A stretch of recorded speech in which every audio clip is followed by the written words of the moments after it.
Country Watch Political Intelligence Briefing Quick Hits, a weekly briefing of hot stories across the world in brief. I'm Denise Youngblood Coleman, and I'm the Editor-in-Chief and Senior International Affairs Analyst at Country Watch. This week, Haiti is the featured country as a result of the assassination of Haitian President Jovenel Moise.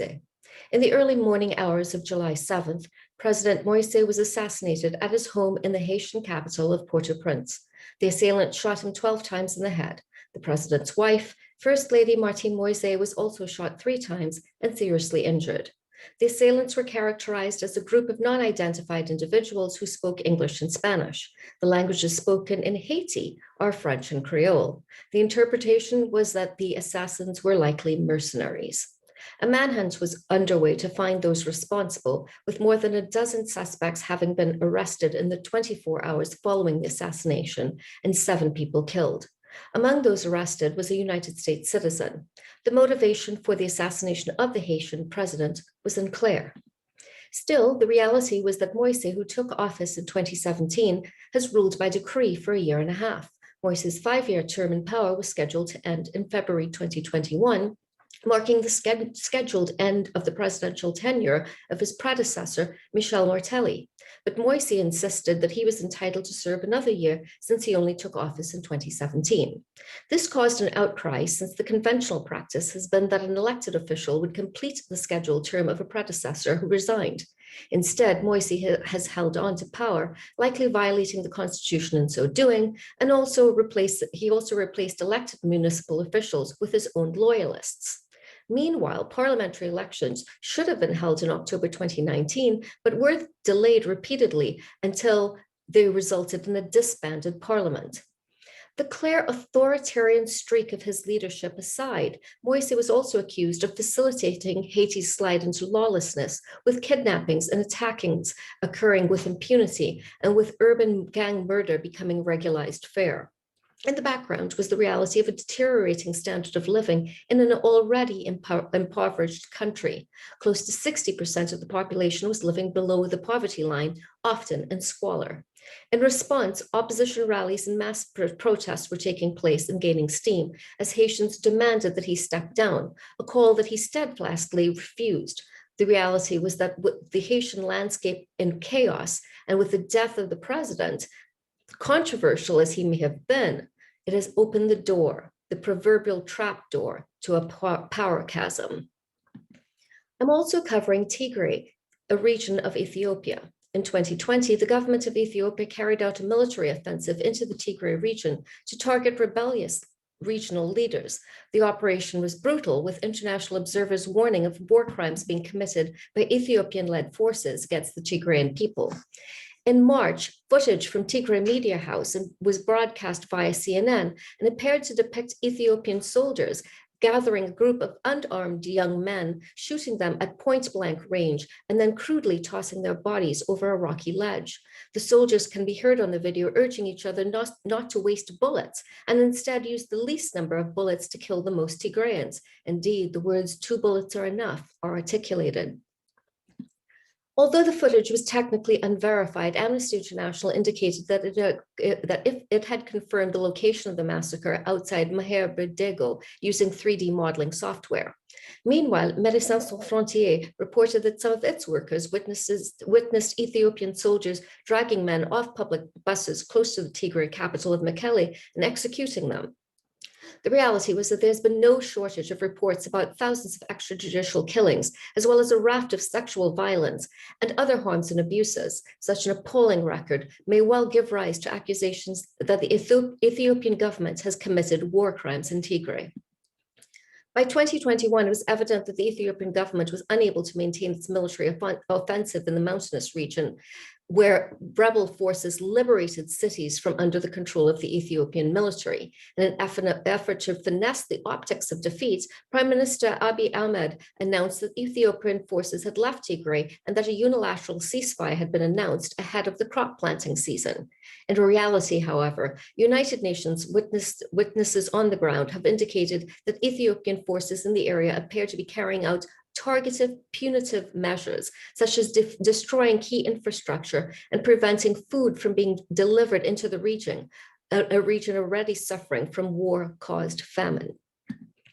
Last week, I discussed Nicaragua. I don't want to take the focus off Nicaragua, where President Daniel Ortega, the leader of the ruling Sandinista National Liberation Front, has carried out a ruthless crackdown on individuals viewed as political rivals to himself and his wife, Vice President Rosario Murillo. As many as 5 likely presidential candidates for elections to be held in November have been arrested under the aegis of a controversial treason law. That legislation enshrined the government with expansive and sweeping powers to classify citizens as traitors to the homeland.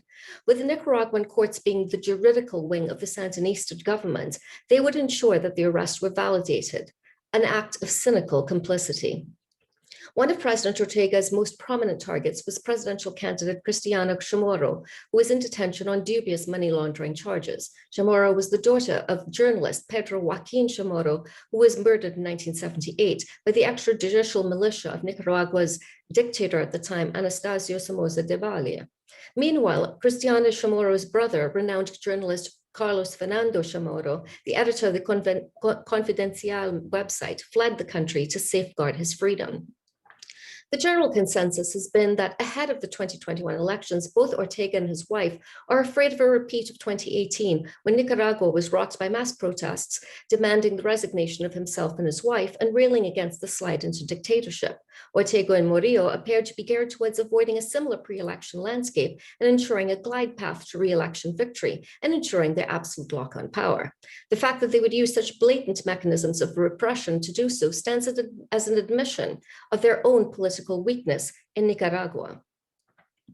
Across the world, in the African country of Eswatini, formerly known as Swaziland, pro-democracy demonstrators are protesting against Africa's remaining absolute monarchy, where political parties are banned. The protesters defied a dusk to dawn curfew, the ban on protests, and were undeterred by the military patrolling the streets as they burned tires, threw stones at cars, and were involved in clashes with security forces. More than 250 protesters were injured, with many suffering from gunshot wounds and broken bones, and businesses were meanwhile vandalized. Eswatini was hit by mass strikes in 2019 to draw attention to the plight of the king's subjects and to accuse King Mswati III of exploiting the national coffers for his own benefit. Staying in the region, former South African President Jacob Zuma was jailed for contempt by the country's constitutional court. Zuma had been implicated for the plunder of state funds during his time in office at the helm of South Africa. The constitutional court ordered Zuma to respond to questions from a judicial commission, and Zuma defied the court order to testify at the graft inquiry. In response, the court ruled that Zuma would be jailed for 15 months for contempt. Finally, let's discuss the latest with the pandemic. The bad news, the world is grappling with the highly infectious Delta variant out of India. The good news, many vaccines are effective in at least helping prevent hospitalizations of those contracting the dangerous variant. There's also the entry of the new 2-shot protein subunit Novavax vaccine, which can be stored in refrigerators, could be made available to low-income countries and middle-income countries through COVAX, the International Vaccine Sharing Organization. To that end, Novavax has earmarked more than 1 billion doses of its vaccine for distribution through COVAX. Meanwhile, the socialist Caribbean island nation of Cuba became the first Latin American country to develop a COVID-19 vaccine. According to the biotech corporation BioCuba Pharma, which developed it, the Abdelid vaccine was more than 92% effective against COVID-19 in clinical trials, putting it on track with Pfizer and Moderna. In the United States, the Biden administration has modified its targets. Instead of meeting the benchmark of providing at least one COVID-19 vaccine dose to 70% of adults by July 4th, it reached the threshold of providing at least one COVID-19 vaccine dose to 70% of adults over the age of 27 by that date. The problem comes from young people and people in red conservative-leaning states being vaccine hesitant. As has repeatedly been said, vaccines are not vaccinations. In order to beat this pandemic, people need to be vaccinated. As I go forward, I'll keep an eye on Sweden, where the government of Prime Minister Löfven was toppled in a no-confidence vote. We'll also keep an eye on Peru, where the courts are fighting and adjudicating the razor-close win of Castillo over Fujimori, who is refusing to concede. I'm also going to keep covering Tigre in Ethiopia, because potential war crimes demand that we witness them in our own way. And I'll be covering Beijing's anti-democracy moves in Hong Kong. Best of all, though, as we head towards the Olympics, I intend to focus a bit on Olympic coverage as well. For more information about these and other stories, read my weekly political intelligence briefing and my coronavirus report, both of which are accessible from the Country Watch website at www.countrywatch.com. Thank you for your time. Have a great day, and remember that we live in an interconnected world.